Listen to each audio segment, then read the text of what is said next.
Pred zimskimi olimpijskimi igrami, ki bodo letos v Južni Koreji, se skušata večni politični nasprotnici Severna in Južna Koreja dogovoriti tako o nastopu športnikov Severne Koreje na olimpijskih igrah, kot tudi o tem, da bi pod skupno zastavo imeli ekipo za hokej.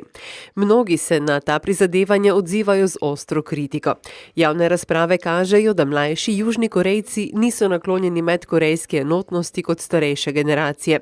A vlada vseeno upa, da bo sodelovanjem dveh držav naredila diplomatski preboj v boju proti severnokorejskemu programu jedrskega orožja. V Avstraliji so s pomočjo drona uspeli rešiti dva najstniška plavalca, ki sta se borila z visokimi valovi na priljubljeni plaži deskarjev v kraju Lennox Head.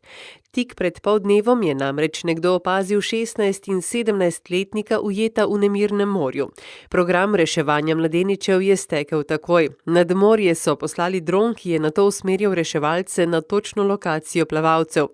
Sreča v nesreči je namreč botrovala temu, da so nedaleč stran imeli reševalci ravno tečaj uporabe dronov. V južnem Kazahstanu se je danes zgodila huda nesreča. Na poti je zgorel avtobus, ki je prevažal migrantske delavce v Rusijo. Več kot 50 ljudi je umrlo. Iz gorečega vozila se je rešilo le 5 ljudi.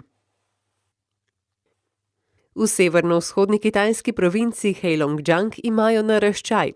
Tigrica Saša je skotila petorčke, ki jih bodo februarja že lahko predstavili obiskovalcem živalskega in botaničnega vrta Longša. Sibirski tiger je sicer zelo ogrožena vrsta živali. Razmnoževanje v ujetništvu se je izkazalo za zelo težko. Tigrica Saša je imela kar 5 poskusov. Zaradi tega so naraščaja v živalskem vrtu še posebej veseli. Hkrati pa skrbno pazijo, da ima Saša dovolj virov prehrane za hranjenje mladičkov, tako da bi vsi preživeli.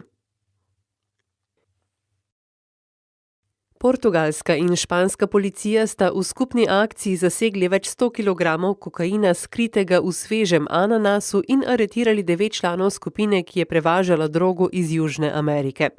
Ananas z drogo so odkrili v ladijskih zabojnikih, preiskava pa se je začela lanskega aprila. Kriminalna združba je namreč večkrat tihotapila kokain od Paname do Lizbone. Odkrili so tudi laboratorija v krajih Pinto in Nuevo Bastan blizu španske prestolnice. Poleg zaseženega kokaina in aretacije je policija razstavila tudi laboratorij, kjer je bilo zdravilo razrezano z dodatki.